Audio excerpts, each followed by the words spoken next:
Good morning and welcome to this public roundtable together for the future of Europe. Our theme today is digital transformation in the European way. Citizens become skilled and avid users, but are unaware of the real functioning of the technology at hand. It's not only about building back our economy, but setting them on the right track for the future. And Green Deal and digitization need to go hand in hand.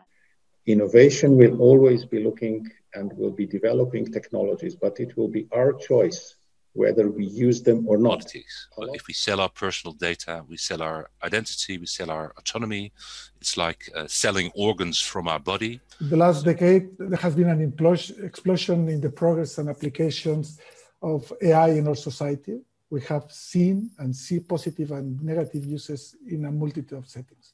Well, setting a framework for artificial intelligence, setting a strategy with access to data as well, and creating a fair playground, a fair competition framework in the digital area. And that's why we should clearly formulate the values we want to be protected or promoted by technology. Because if this big market is not innovative and does not have purchasing power, it will not be a big market in the future. So we have to innovate. That's number one priority in the sense of digital.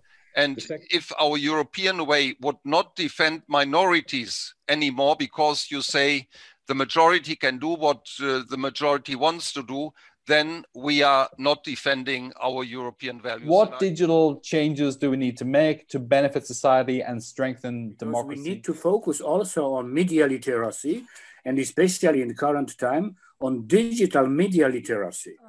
If platforms are having too much power somehow, and also economic power, let's think from a regulatory point of view and also from an economic point of view of a tax that can maybe feed new media in the European ecosystem. European post-war liberal society were based upon two pillars.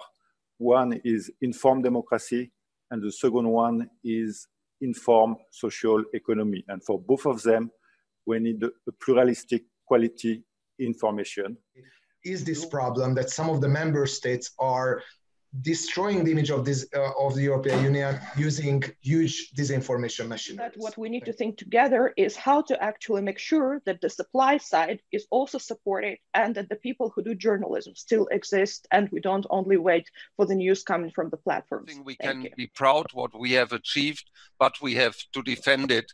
And we have to have a strong political will, and we need solidarity in the European Union. We did not believe in that, and nobody is immune to disinformation. As long as we have this strong internal digital and media market, we will be in a weak position. Public media should belong to citizens, not to the states. So if we want to go to the collaborative European approach in that, we should also think how to make sure we really foster the talent that can package the trustworthy news with local context and with a lot of collaboration into these younger people friendly formats, and not think about the platforms as something totally separate from quality journalism. Freedom, we're not in China. The rule of law has a different perspective here in Europe. We're about freedom. As Hans-Gert said, it's not a communist driven state where there is one narrative only. Democracy,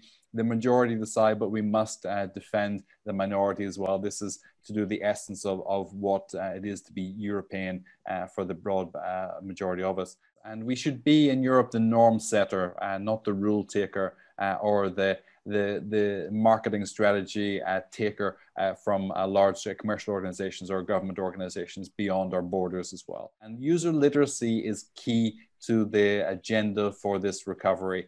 Critical thinking, teaching critical thinking earlier, and teaching our children how to navigate this new digital world. We need to give people the capacity to decide. This is critical. We need to foster common space. We have lost a sense of common space, of a common narrative for our democracy and to some extent for humanity as well. It is not winner takes all. It is not every man and woman for themselves. And democracy as a learning process as well. I thought it was very interesting today that We do tend to take our democracy as something static, and yet it is always being an evolving concept.